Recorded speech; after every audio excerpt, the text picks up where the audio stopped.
The fog was denser than usual tonight, spreading across the road like a pale shroud. My truck's headlights barely cut through it. Instead, they turned it into eerie, glowing swirls. The hum of the engine was steady, the only sound in the otherwise silent forest. These late-night drives were always my way of clearing my mind. But tonight, the road seemed tighter, the trees taller, their warped branches leaning in as if trying to reach me. I rounded a bend, and something darted out in front of me. My foot slammed on the brake, tires screeching against the slick pavement. My high beams revealed a massive deer frozen in place, its antlers enormous and jagged like broken roots. It stood there, staring straight at me, its dark eyes reflecting the light. The truck skidded, and I jerked the wheel to avoid a collision. The tires hit loose gravel, and the truck lurched toward the edge of the embankment. For a heartbeat, I thought it would tip over, but the tires gripped, dragging me back onto the road. The impact wasn't as bad as I'd feared. The truck clipped the deer's side with a heavy thud and a sharp crack. My truck groaned to a halt, and I sat there for a moment, hands clenched on the wheel, breathing hard. The fog pressed close around me, making it feel like I was trapped in some isolated bubble. Once the initial shock faded, I forced myself to climb out to check the damage. The front of the truck was better than expected. The grille was bent, and something dark smeared the hood, but overall it was manageable. Then I heard it, a low, wet groan coming from the roadside. My stomach dropped. I grabbed the flashlight and moved closer. The deer lay there, chest rising and falling unevenly. It was alive, but just barely. As I stepped closer, the antlers caught the light, and something about them wasn't right. They were too sharp, too unnatural. The deer's eyes met mine, and a chill ran through me. Its gaze wasn't like any animal's. Glassy and strange, almost as if it was looking through me rather than at me. I couldn't move, couldn't tear my eyes away. The creature's body shuddered violently, and a loud crack echoed through the stillness. Its head snapped unnaturally, and the antlers seemed to grow, twisting and splintering right in front of me. A thick, black fluid oozed from the cracks, hissing as it dripped onto the ground. I stumbled back, nearly dropping the flashlight. The groaning turned deeper, almost like a low, rasping laugh. The deer's legs jerked, and it began to rise.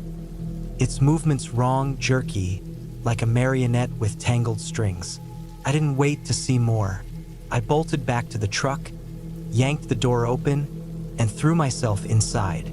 Fumbling with the keys, I risked a glance in the rearview mirror. The creature stood in the middle of the road, its warped antlers scraping against the trees. Its glowing, unnatural eyes were fixed on me. The engine roared to life, and I slammed on the gas. Gravel flew as I sped away, the fog swallowing everything behind me. But I couldn't shake the image of those eyes. When I woke up the next morning, it felt like I hadn't really slept. The clock told me it was daylight, but the weak, gray light outside made it hard to tell. My body felt heavy, like I'd run for miles instead of driving a few. Stepping outside, the woods felt unnaturally still, and the air seemed thicker, as though the fog had never truly lifted. I went to check the truck. In daylight, the damage looked worse. The grille was bent in more places, streaked with something black and dried. The hood had a warped ripple to it, like it had melted slightly, and the air carried an odd smell, burnt but strangely sweet. As I moved to clean it, something on the ground made me freeze. Hoof prints. They were huge, larger than any deers I'd seen, and they led from the road to the edge of my driveway. They stopped about 10 feet from the truck, as if whatever had made them had stood there for a while before turning back into the woods. I bent closer. The prints were sharp, their edges unnaturally clean, and the dirt around them looked burned, scorched into the earth. Needing a distraction, I decided to head into town. A coffee and some small talk at the general store would help, I hoped. The store was its usual mix of locals chatting and picking up supplies. I grabbed coffee and duct tape for the truck. While paying, I overheard two older men talking at a nearby table. "Another one, down by the creek," one of them said, shaking his head. "That's the third this month." "Not surprising," the other replied. "That part of the road's cursed. Always has been." The word cursed made my hands tighten around the bag. I thought of the fog, the deer, its unnatural antlers. I didn't believe in curses, but whatever had happened last night didn't feel normal. On the drive back, the woods seemed darker, even with the sun higher in the sky. The branches stretched lower, brushing against the truck's roof. As I pulled into my driveway, my heart sank. The hoofprints were back, fresh this time, leading straight up to my cabin door. I sat in the truck, staring at the door, noticing faint scratch marks around the frame. Something had been there, still was, maybe. Sitting there wouldn't change anything. Grabbing the baseball bat I kept behind the seat, I stepped onto the gravel. The prints were deeper now, their edges charred. Whatever had made them was heavier this time. I followed them to the door and tested the knob. It swung open with a faint creak. Inside, everything looked normal at first. My couch, my books, the mug I'd left on the counter. But the smell was off. A mix of rot and that burnt sweetness. My chest tightened as I moved toward the hallway. A dark smear ran across the floor, leading to the back room. The door was ajar. I pushed it open with the bat, my pulse pounding in my ears. First, I didn't see anything. Then, in the corner, it shifted. The deer crouched there, its antlers scraping the walls. Its legs bent the wrong way, its chest rising and falling with unnatural jerks. Black tar dripped from its mouth. Worst of all were its eyes, clear, knowing, locked on me. I stepped back, boots scuffing the wood. The sound made it move, its head tilting, antlers creaking. It started to rise. "No," I whispered, more to myself than anything. I swung the bat as it lunged, but it was too fast. The antlers splintered the bat like it was nothing. I scrambled back, grabbing for the toolbox on the shelf. My hand closed around a rusted hammer. As the creature lunged again, I drove the hammer into its glowing eye. The sound it made was awful, a mix of a roar and a scream. It reared back, its antlers crashing into the ceiling, then collapsed, twitching violently. I didn't wait. I ran, bolting for the truck and tearing down the driveway. I didn't stop until I reached town. Sitting in the parking lot, I could still hear that horrible sound echoing in my head. I never went back to the cabin. Whatever that thing was, it wasn't natural. Be careful in the woods. You never know what's out there.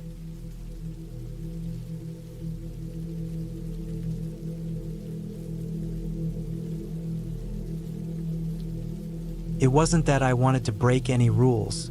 I just wanted to know what it felt like. For once, to do something thrilling. Sarah had this way of convincing me to follow her ideas, and I had a way of letting her.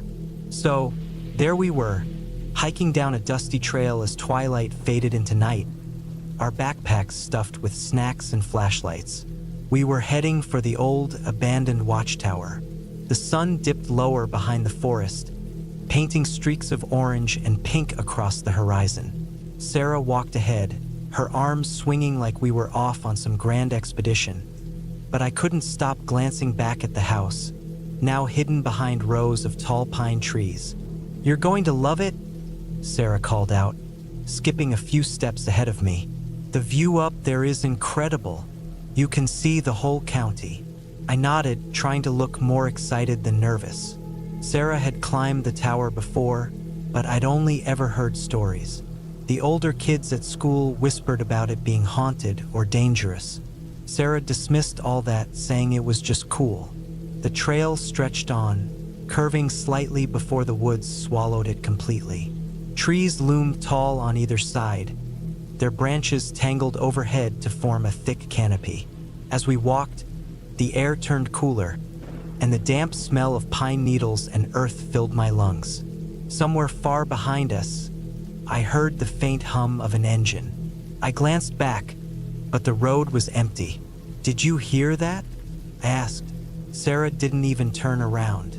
"It's probably nothing. Come on." The sound grew louder, though. This time, when I looked back, headlights flickered through the trees. A truck was coming our way, bouncing over the uneven road. Sarah turned, her smile dimming slightly as the vehicle approached. It was old. Rust streaked across the peeling paint, which might have been red at some point. The windows were rolled down, and inside, 3 men sat crammed together. The driver had wiry arms and a patchy beard, leaning out the window to stare at us without a word. Beside him, a guy chewed loudly on something, his face shadowed by a hat. In the back, another man leaned forward, grinning like he'd heard a joke we weren't part of. "Keep walking," Sarah murmured, elbowing me lightly. I didn't need to be told twice. We kept moving, our shoes crunching the gravel beneath us. The truck inched forward before stopping again, the driver's eyes fixed on us like he was waiting for something. "They're just messing around," Sarah whispered, though her voice lacked confidence. The truck sat still for a long moment, then rumbled forward to park on the side of the road. The men didn't get out, but they didn't leave either. "We need to hurry," I said. Sarah nodded, and we quickened our pace. The entrance to the trail was marked by a weathered sign, its words half hidden by moss. "Lookout Tower." Sarah didn't pause as she ducked beneath a low branch and onto the narrow forest path. The woods here were dense, their branches so thick that they blocked what little light was left. I stuck close behind her, scanning the shadows for any sign of movement. "You're going to love it," Sarah said, louder than she needed to. "When we're at the top, you'll feel like you're on top of the world." I wasn't sure about that. My thoughts kept drifting back to the truck, sitting quietly on the road. The way those men had stared at us made me uneasy, like we weren't just kids out for an adventure but something more interesting to them. Deeper into the forest, the path twisted and disappeared behind walls of trees. That's when I heard it, the engine, faint but unmistakably closer. I grabbed Sarah's arm. "Do you hear that?" She stopped, listening. The sound of the truck rumbled up the road, then cut off suddenly. Silence fell over the woods like a heavy blanket. "Let's go," Sarah whispered, tugging me forward. Her confidence was gone. We moved faster now, half running as twigs snapped and leaves rustled around us. Then I heard voices, low, rough, and too close. "They went this way," one voice said. Sarah dragged me off the trail, pulling us into the underbrush. We crouched down behind a thick tree, trying to make ourselves as small as possible. A flashlight's beam swept through the forest, bouncing across the ground and settling far too close to where we hid. "Take your time," another voice said with a cruel laugh. "They'll get tired." Sarah looked pale in the dim light. As soon as the flashlight passed, she whispered, "We have to move." We crawled through the underbrush until we found another path, one we didn't recognize. We didn't care. All that mattered was getting away. Somewhere far behind us, the truck engine started again. Finally, the lookout tower loomed ahead, a skeletal structure of worn wood rising above the treetops. For a moment, I thought we'd found safety, but then I saw it. The truck, parked at the tower's base.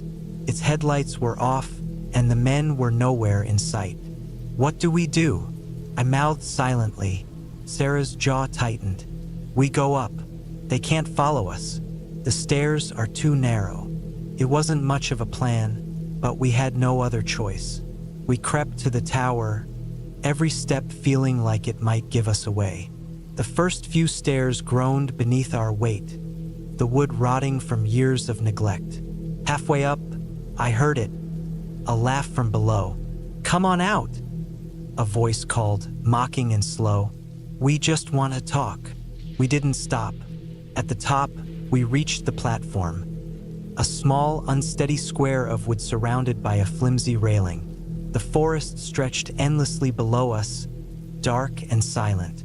Flashlights swayed through the trees, beams pointing straight at the tower. "They know we're here," I whispered. Sarah scanned the platform. "There's another set of stairs. If we go down the back, we can run while they're distracted." Before I could respond, the sound of boots thudded on the steps below. We bolted for the other stairs, the wood creaking dangerously as we descended. The truck's headlights flicked back on, sweeping the clearing like a predator searching for prey. We hit the ground running. The truck engine roared behind us, its headlights carving jagged shadows into the trees. Sarah led the way, her figure barely visible in the darkness. My lungs burned, and the forest pressed in on all sides. We didn't stop until we broke through the trees and stumbled onto a rocky shoreline. A small lake stretched ahead, its surface reflecting the moonlight. Sarah pulled me behind a cluster of boulders and whispered, "We'll cross there. The water's shallow." The truck's engine growled somewhere nearby. A flashlight swept across the water's edge, pausing briefly. We held our breath, pressed against the cold rocks. When the light moved on, we waded through the water, the icy lake soaking our legs. On the far side, the trees thickened again. We crouched among the underbrush, listening as the truck roared once more, its headlights slicing through the dark. Sarah grabbed my hand. "This way." We climbed upward, the ground steep and unsteady, until we reached a ridge overlooking the lake. Below, the men stood at the water's edge, their silhouettes small and motionless.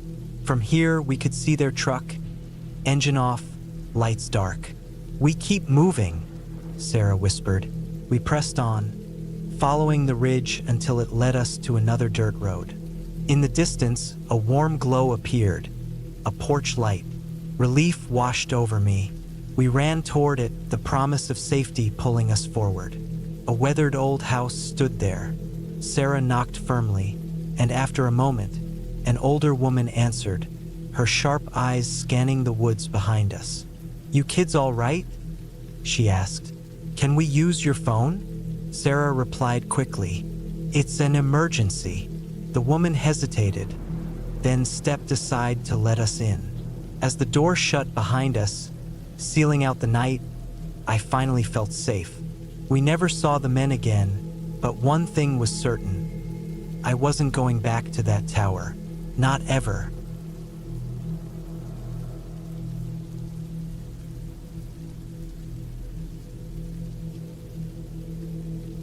The air in Willow Creek was cool, carrying the smell of damp earth mixed with something sweet, maybe from the wildflowers dotting the hills. After months trapped in the city, the endless noise of traffic and concrete suffocating every view, the peaceful countryside felt like a breath of life. My grandparents' small cottage stood just as I remembered it. The familiar weathered brick walls and the garden gate that squeaked as if to announce every visitor. Even Buddy, our old golden retriever, seemed to gain a second wind, ears perked and tail wagging like crazy when we stepped out of the car. His excitement rubbed off on me. The first few days slipped by gently, filled with slow mornings, quiet afternoons, and long evening walks. The cottage sat at the edge of a forest, with a trail I had wandered down every summer as a child. It led through thick woods up to a meadow on a hilltop where the view went on forever, fields and valleys blending together into the horizon. Standing there with the wind brushing against me felt timeless. Buddy was always my companion, sprinting ahead with his nose low, investigating every scent. The woods were hushed, with only the occasional sound of leaves crunching underfoot or a bird's distant call breaking the silence. When we finally reached the meadow, the sun would usually be setting, its golden light stretching shadows across the tall grass and painting everything in hues of amber. Most nights, I noticed a small group of teenagers, 2 guys and a girl, lounging at the far end of the field. They didn't do much.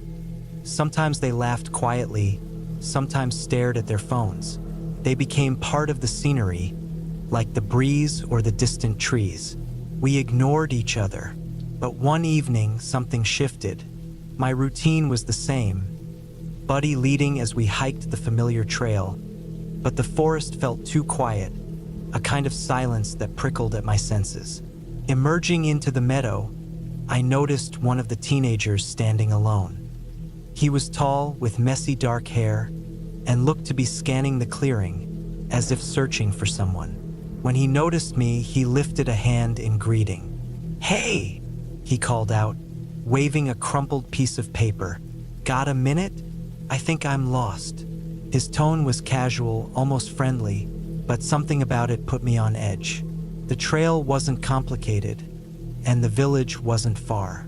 There was something off in his demeanor, too calm, too deliberate, and it sent a chill down my spine. Buddy felt it too. His ears flattened, and he stayed close to me as I hesitated. The boy stepped closer, still holding the paper. A smudged map I barely glanced at because I was focused on him. I didn't know what I was looking for, but there was a tightness in his stance, like a coiled spring. "Which way is the road?" he asked. Before I could answer, he moved, quick as a blink, and I saw it. The last sliver of daylight caught something metallic in his hand. A knife. Buddy lunged with a growl so deep it didn't sound like him at all. He slammed into the boy, knocking him to the ground as the knife flew out of his grip, landing somewhere in the grass. My heart was pounding as I grabbed Buddy's collar, pulling him back, but relief was short-lived. From behind me, heavy footsteps echoed through the trees, followed by sharp, angry voices. "Grab her!" I spun around just as 2 figures burst from the woods. Their faces were hidden behind grotesque animal masks. One a snarling fox, the other a grinning hare. Each held a weapon, a baseball bat in the fox's hands and a pipe swinging loosely in the hare's grip, and they were sprinting toward me. "Run!" I shouted. Buddy took off beside me, and we bolted for the forest as adrenaline surged through me. The meadow became a blur of green and gold, the grass whipping at my legs while the masked figures shouted behind us, their voices harsh and mocking. "Don't let her get away!" The forest swallowed us up as we tore down the narrow path, branches clawing at my arms like they wanted to hold me back. Buddy stayed ahead, his powerful stride steady, guiding us. My chest burned, and my legs ached, but I couldn't stop. The laughter behind us was closer now, echoing off the trees and turning the woods into a twisted maze. The trail split ahead. To the left was a longer, safer path. To the right, a steep and dangerous shortcut that barely qualified as a trail. I didn't think. I veered right, grabbing at tree limbs to keep my balance as the ground dropped sharply beneath us. Buddy followed without hesitation, his growls a constant warning to whatever pursued us. The slope was treacherous, the earth loose, jagged rocks threatening to trip me with every step. I stumbled but caught myself, stealing a glance back. The masked figures were still coming, their eerie animal faces illuminated faintly in the moonlight. The fox raised his bat, and the hare swung the pipe carelessly at his side. They didn't speak now, which somehow felt worse than their jeers before. Then, up ahead, I saw it, headlights. A pair of car lights cut through the trees, a beacon of hope. My chest heaved as relief surged. "Go, Buddy!" I yelled, my voice hoarse. We crashed through the last of the underbrush and out onto the dirt road, stumbling into the open just as the car slowed. Its engine rumbled low, and the driver, an older man with a lined face, stepped out, his expression puzzled. "What's going on here?" he asked, his voice calm but wary.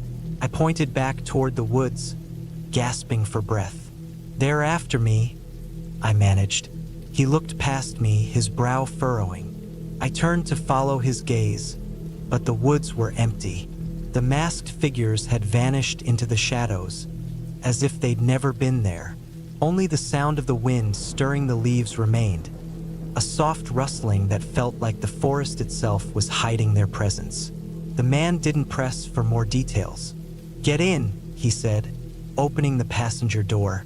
Buddy leapt in first, still growling faintly, and I slid in after him, shutting the door firmly behind me. As the car pulled away, I stared out the window, half expecting to see those masked figures lurking at the edge of the trees. But the woods were dark and silent, unbroken. The driver glanced at me. "You're safe now," he said, though something in his voice sounded uncertain. I nodded, but deep down I wasn't so sure. Somewhere out there, hidden in the shadows of those woods, they were still waiting.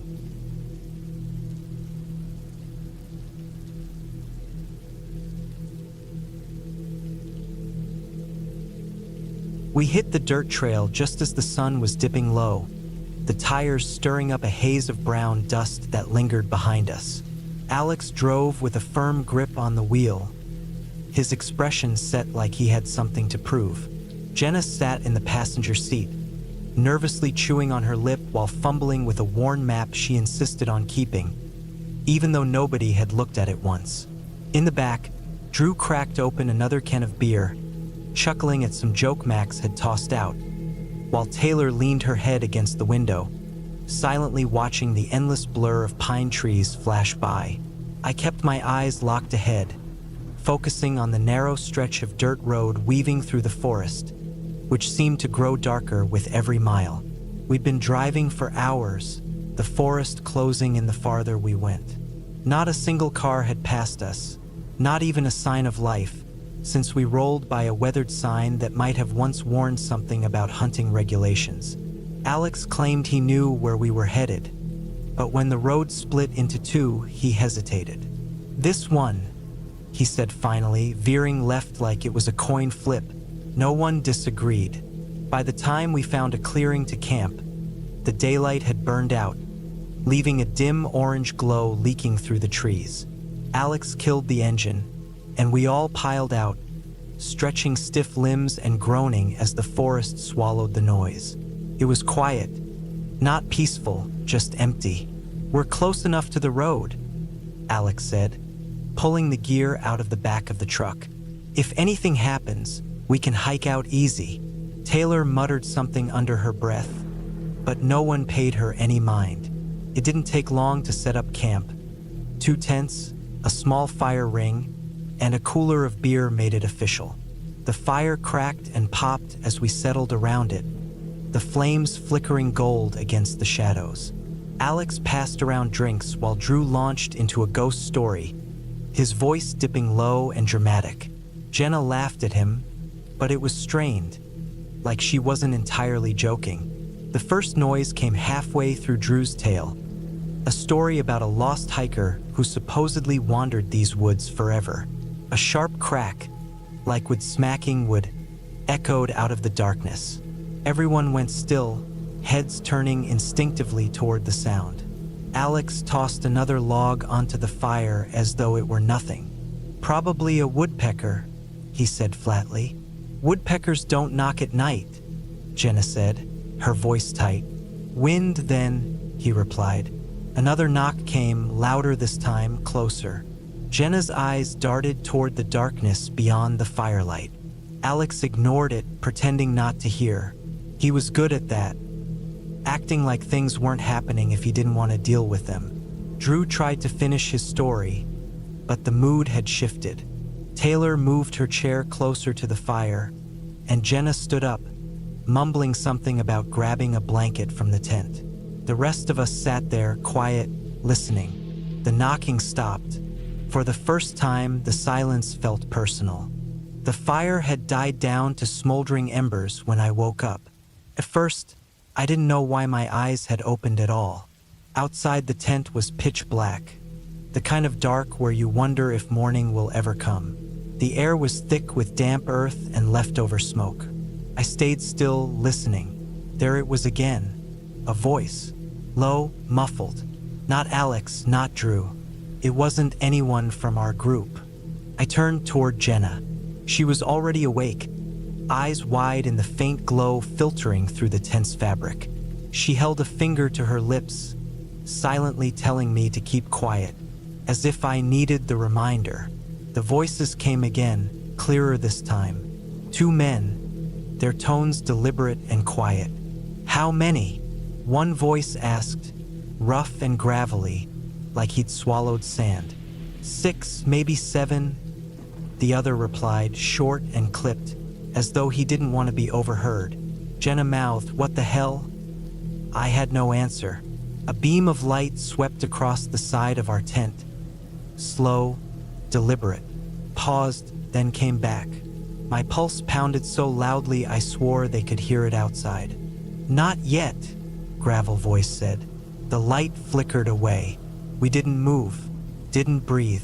Footsteps, soft but intentional, circled the tent. Branches rustled where nothing should have been moving. The pauses between steps were worse than the sounds themselves. You never knew when they'd start again, or where. Finally, after what felt like hours, the noises faded into the woods. Jenna exhaled, so softly it barely registered, and loosened her grip on my arm. I turned toward the other tent, where Alex and Drew were supposed to be. "Alex," I whispered. "Nothing." "Alex," I said louder. A groggy grunt answered, followed by rustling from his sleeping bag. Relief and irritation mixed inside me. He'd slept through the whole thing. "Voices outside," Jenna said quietly. "And flashlights." Alex finally sat up. "What are you talking about?" "We weren't alone," Jenna said firmly. "None of us slept after that. Every noise outside, every scrape, every gust of wind felt amplified.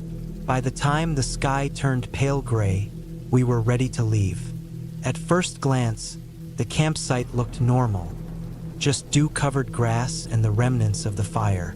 Then Drew noticed the footprints. They circled the tents in slow, deliberate loops. Too close, and someone had raided the cooler. The knives were gone. The hike back to the truck felt twice as long as the night before.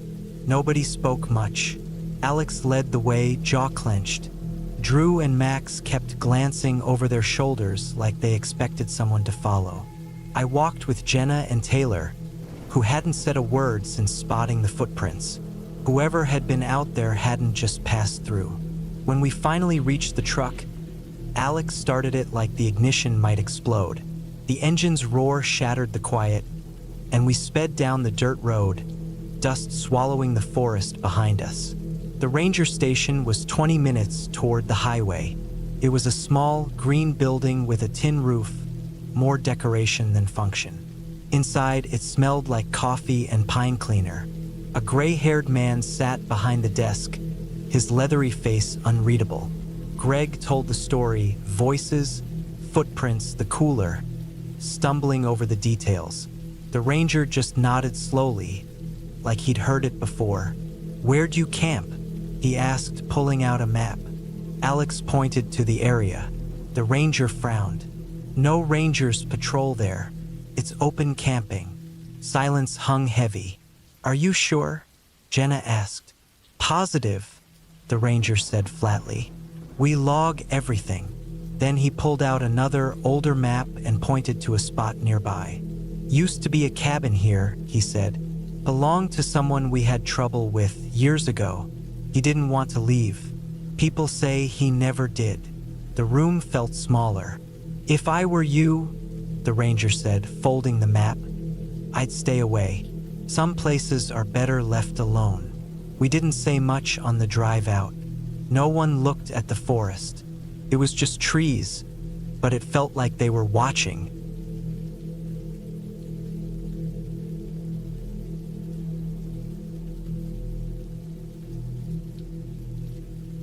I stood at the edge of the forest, staring into the thick shadows where the sunlight barely filtered through. The trees looked taller than I remembered, their twisted branches intertwining like a woven net. Nearly a year had passed since I last walked these trails, and now they felt unfamiliar, less like the safe haven they once were. "Come on, Kara," I muttered under my breath. "It's just a forest." The gravel crunched under my shoes as I stepped forward. The air was damp, carrying the earthy smell of moss and wet soil. High above, birds chirped sporadically, but the ground below was eerily quiet. Every crack of a twig underfoot made me glance over my shoulder, even though I was certain I was alone. Or at least I thought so. The path wound deeper into the woods, following a small stream I used to play by as a kid. Quickening my pace, I kept my gaze fixed on the dirt trail. I told myself I just wanted to reach the creek, to prove there was nothing to be afraid of. When I finally got there, I crouched by the water's edge and dipped my fingers into the icy current. The gentle bubbling of the stream as it flowed over rocks and branches was soothing, its familiar sound easing my tension for the first time that day. Then I heard it, a faint metallic clinking, like something scraping or rattling. I froze, my hand still submerged in the water. The sound came again, louder this time, like the jingling of chains. It wasn't playful or random. It was slow, deliberate, and distant. Standing up, I squinted into the dense trees. The sound came from somewhere deeper in the woods, where the sunlight barely touched the ground. No one ever came out here, not this far from the main road. My parents had always said the remoteness was what made the place special. Now it only felt unsettling. I stood there, waiting for the sound to repeat. Minutes ticked by. Nothing. Maybe it had been a bird knocking something loose or a branch rubbing against a rock. Chuckling softly to myself, I shook my head, embarrassed at how easily my imagination had gotten the better of me. As I turned back to the creek, something odd caught my eye. A small mound of feathers sticking out of the mud, arranged in a precise, unnatural way. Bending closer, I noticed tiny bones beneath the feathers, white and clean, as if they'd been there for weeks. But the strangest part was how the feathers had been tied together with string, as though someone had intentionally placed them there. I stood up quickly, glancing around the forest again. Nothing moved. The cheerful chirping of the birds above now felt strange, as if they were masking something. I backed away from the creek, my unease growing. It hit me then. I didn't want to be here anymore. The sight of those feathers and bones kept nagging at me, a silent reminder that someone else had been out here recently. That night, I couldn't stop thinking about it. Maybe it was some kind of art project or a prank by local kids, but it didn't sit right. The next day, I decided to go back. This time, I brought a flashlight, my phone, and an old pocket knife from the kitchen drawer. I knew it was probably overkill, but it made me feel a little braver. The forest seemed even darker than before, though the afternoon sun was still high. I retraced my steps to the creek, not pausing to admire the trees or listen to the noises around me. When I arrived, my stomach turned. A wooden cross now stood near the creek, about the height of a person. It was crooked, jammed haphazardly into the mud. From its arms dangled ropes, frayed at the ends, and hanging from those ropes were chains, rusted, heavy, swaying gently in the breeze. I stepped closer but stopped short. The ground around the cross was churned up, as if someone had been digging there. My throat felt dry as I realized I'd been holding my breath. Then I heard it again, the faint metallic clinking of chains, but this time, it wasn't from the wind. I spun around toward the sound, and that's when I saw it. At first, it looked like a shadow, tall, too thin to be a person. It stood in the trees, half hidden by the trunks. Then it moved, stepping forward. It dragged something behind it. Chains scraped against the ground as it walked. Its body was draped in dark, tattered fabric that swayed as it moved. I couldn't see its face. My legs felt rooted to the spot, but I forced myself to take a step back. The chains clinked again, louder and more purposeful. I turned and ran, branches whipping at my face and arms as I tore through the woods. Behind me, the metallic scraping grew louder, faster, closing the distance. I didn't look back. When I reached the main trail, I kept running until I burst through the door of my house, slamming it shut behind me. That night, the sound haunted me. The scraping of chains, the figure in the shadows. I told my parents everything. Dad didn't believe me. He said I was imagining things, scaring myself over nothing. But Mom didn't say a word. She just stared out the window at the forest. Later, as the sun dipped below the horizon, the silence of the house was broken. The chains. Faint at first, the rattling grew louder. My mom froze, her eyes wide. "Do you hear that?" she whispered. Dad turned down the TV. "Hear what?" Another clang. He grabbed a flashlight and headed for the door. "Stay here," he ordered. We begged him not to go, but he stepped outside. The chains rattled again, closer this time. Through the window, I watched the beam of his flashlight cut through the darkness. Then he stopped, the light fixed on something in the distance. "Get inside," Mom shouted into her phone. The figure emerged from the shadows. Tall, draped in tattered fabric, dragging chains behind it. We didn't wait to see what happened. Mom grabbed the keys and we raced to the car. As we sped down the dirt road, I glanced back. The figure stood in the driveway watching us leave. The chains fell silent, but the image stayed with me, etched into my memory. Whatever it was, I knew it wasn't gone, and it never would be.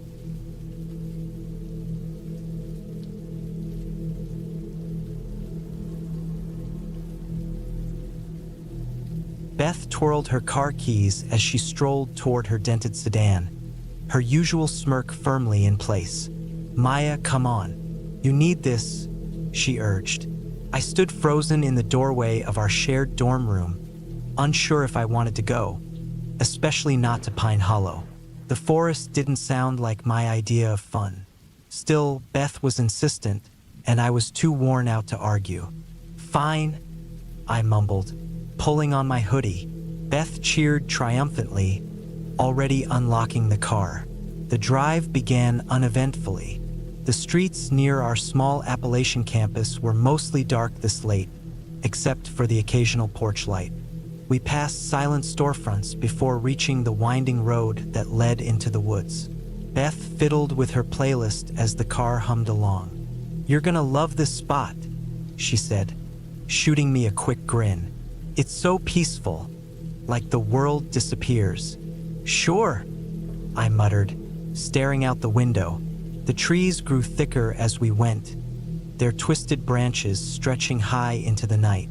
After a few minutes, the pavement ended, and the car jostled onto a dirt road. Beth didn't slow down, the headlights bouncing wildly over the uneven ground. I spotted something odd, a rusty swing set in the middle of a clearing, its chains sagging and the seat tilted sideways. "Why's there a swing set out here?" I asked. Beth glanced at it and shrugged. "Probably from an old camp. Don't think too hard about it." I tried not to, but then we passed a van half buried in the underbrush. Its windows were shattered, and one door hung loose like it had been forced open. "What's with the abandoned cars?" I asked, uneasy. "It's not abandoned," Beth quipped with a smirk. "It's art." I rolled my eyes. Hilarious. Another mile brought us to Beth's chosen spot. The clearing was larger than I'd expected, surrounded by a dense wall of trees. Beth parked the car facing the woods, hopped out, and stretched. "See? Perfect," she declared, arms wide like she'd discovered treasure. I followed her to the trunk, where she laid out a couple of blankets. We settled down, sipping hot chocolate from her thermos as the chill of the night air seeped in. It was quiet, just as she'd promised. Too quiet. I tried to relax, but something felt wrong. Every so often, I thought I heard faint noises, a rustling in the trees, the crack of a branch. I glanced at Beth. She seemed fine, scrolling on her phone and humming along to the music. Maybe it was just my imagination, but I couldn't shake the feeling that the forest was watching us. Beth was mid-sentence in a story about her last hike when we heard it, a low rumble in the distance. At first, I thought it was thunder, but the sound grew louder, steadier. Headlights appeared, bouncing down the dirt road toward us. "Did you invite anyone?" I asked, trying to sound calm. Beth turned to look, her smile fading. No. "That's weird." An old, battered truck rolled into the clearing, its engine growling like it might stall any second. It stopped about 100 feet away, and 3 men climbed out. The truck's headlights obscured their faces, but their movements were deliberate, unhurried. "Stay quiet," Beth whispered, crouching behind the car. I followed, clutching the edge of the blanket. The men spoke in low tones.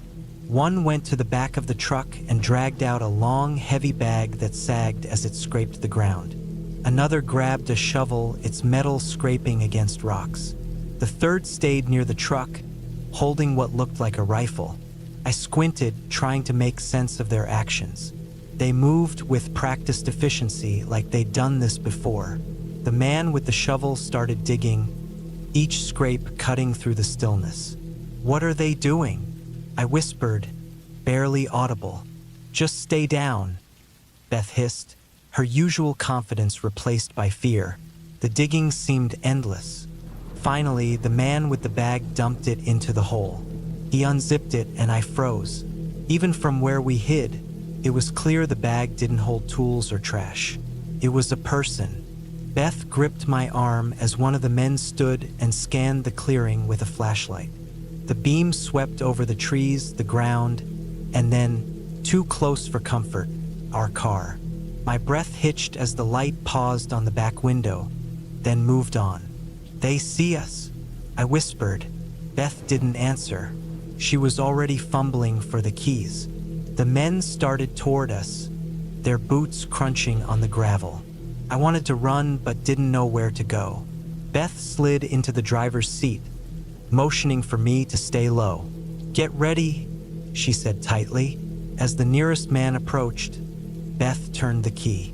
The engine roared to life, and the headlights lit up the clearing. The men froze, their faces now visible, angry, startled, and armed. "Hold on," Beth yelled, throwing the car into reverse. The car jolted backward, spraying gravel. I gripped the door handle as she shifted into drive, the headlights spinning wildly. Behind us, the truck roared to life, its headlights carved through the fog as it gave chase. "They're following us," I shouted. No kidding. Beth snapped, steering hard to avoid a pothole. The car fishtailed, throwing us against our seats. Another shot rang out, and the rear window shattered. Glass rained over us as I ducked instinctively. "They're shooting," I yelled. Beth growled through gritted teeth, yanking the wheel to take a sharp turn. The truck stayed close, its headlights growing brighter. "Hang on," she shouted, veering onto a narrow trail. The car jolted violently as branches clawed at the windows. The truck didn't follow. Its headlights stopped at the trail's entrance, then disappeared back down the main road. Beth didn't slow down until the trail spit us out onto an old paved road near the edge of town. We pulled into the lot of a 24-hour diner and sat in silence, trembling. "Do we call the cops?" Beth finally asked, her voice shaky. I shook my head. "What if they don't believe us?" She sighed, leaning back against the seat. "What if they do?" We stayed there, staring at the empty road ahead, waiting for something, anything, to break the stillness.